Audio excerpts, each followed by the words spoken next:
Thank you, Mr. Speaker. I offer the following amendment, waive its reading, move for its immediate adoption, and we'll go on to explain it a bit now.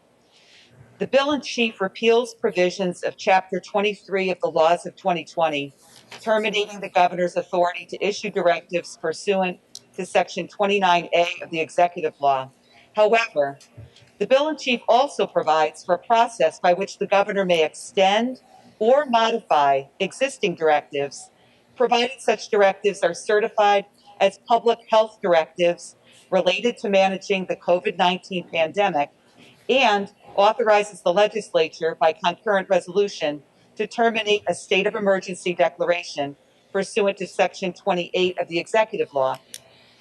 This amendment would add provisions of S 4888 Senate Bill Biaggi to the bill in chief in order to provide for the early revocation of the emergency powers granted to the governor by Chapter 23 of the laws of 2020 last March. Specifically, the changes provided by this amendment would modify the definition of disaster and remove from Section 29A of the executive law the authority of the governor to issue directives during certain emergency situations. This amendment, Mr. Speaker, is germane. We will all recall that this hostile amendment is being presented for the sixth time now. We're all familiar with the language of Senator Biaggi's bill and the complete repeal of the governor's extraordinary emergency powers.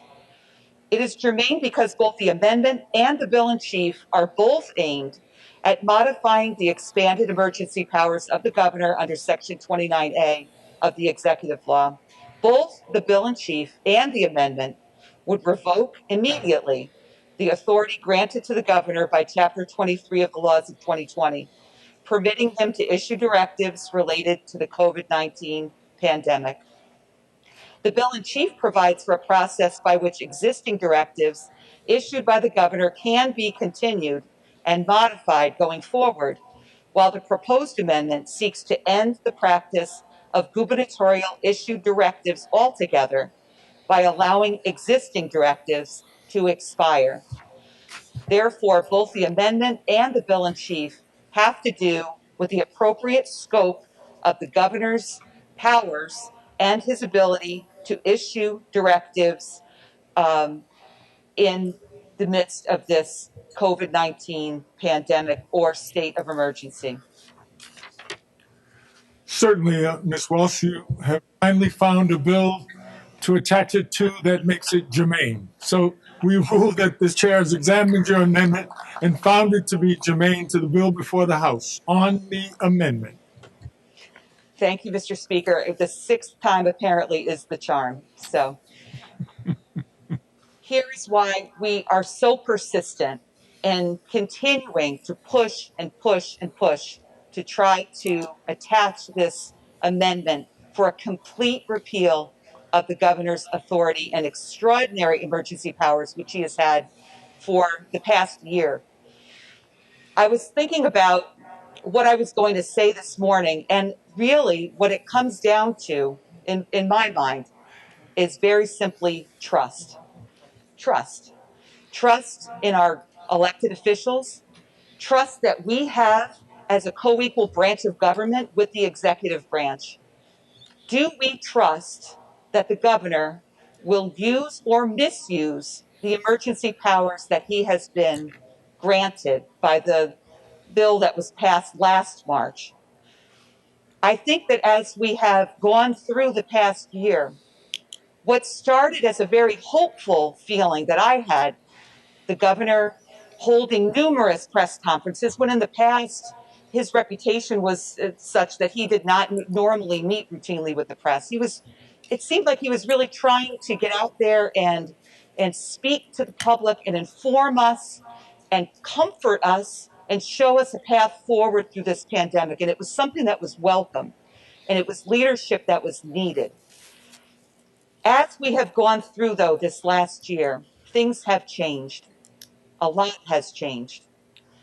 Thankfully, the deaths and hospitalizations and COVID infection rate has decreased.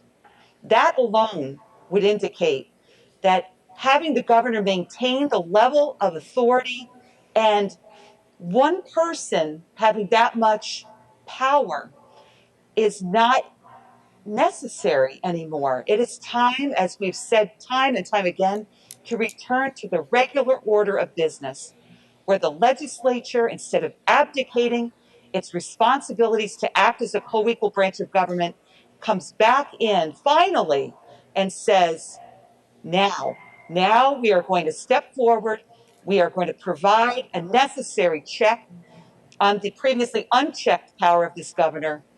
And we are going to examine this crisis. We are going to make appropriate rules and regulations and bills as we see fit to continue to manage this crisis.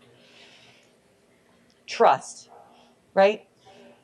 What has happened in the last year to make us worry and not trust the governor anymore? Well, I will say that I didn't sleep very well last night because last night the Wall Street Journal and the New York Times reported that, I want to get this in front of me. The New York Times and the Wall Street Journal last night reported that top aides to Governor Cuomo rewrote a report written by state health officials last June to hide how many nursing home residents of New York had died in the pandemic. They hid it, they covered it up. They went to great lengths to control the narrative for the governor. This shows me two things: that the governor and his administration are more concerned about image than truth. Perception is more important than people's lives. And it showed me that the DOH, the Department of Health, is too weak to stand up to the governor. Maybe there were people at DOH in the past who had a backbone, but we know that a bunch of them have walked out recently.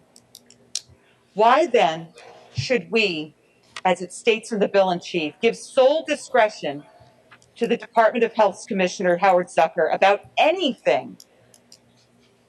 Dr. Zucker won't be deciding whether or not a particular directive gets to remain in the governor's control. Clearly, the governor will.